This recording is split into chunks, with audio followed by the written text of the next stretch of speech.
hello guys, welcome back to my vlog. So today my videos is about tools. So this is a tools. And this is Okay.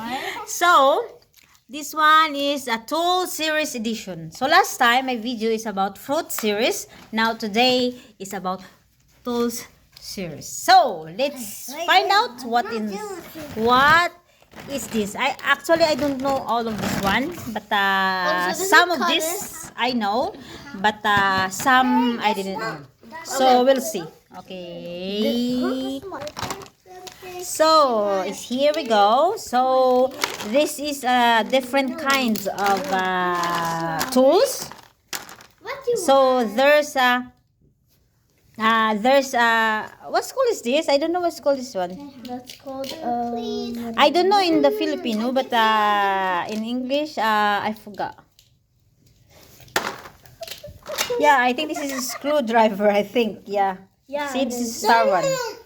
And this is a saw, a hand saw. I think one of the hand saw and a hand saw. Yeah, a hand saw. Pug, pug, pug. and I broke this. And then, and also there's a screws. There's some of screws here. And I broke this. And cutter. This is called cutter. It's already broken. It's okay. I can fix it later. Not now. And also there's a hammer. There's a hammer. A very cute hammer. So it's a carpenter. So this one is a this one, look, see, you can turn. It's not, doesn't need to sign them. And this one is for thing like this. And see this one.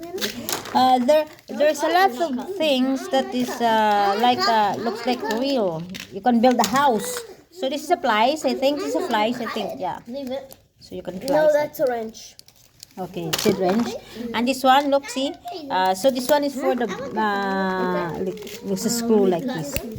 And this is like a roller. Look, see, a roller for a carpenter roller. And also, you know, you're a carpenter genius. It's a genius. You look like Sabrina genius. Carpenter. Yes. So, also you can learn is a different color. There's a red. Okay. And there's orange. And there's gray. And also there's a black. Yeah. And the black. And yellow. So, it's very, very educational toys. So, this one is a 3+.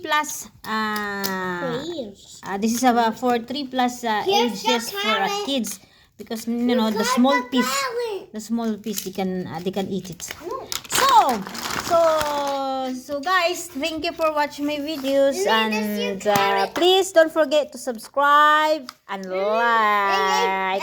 Love y'all. Love you guys. So, see you next time in my videos. Bye.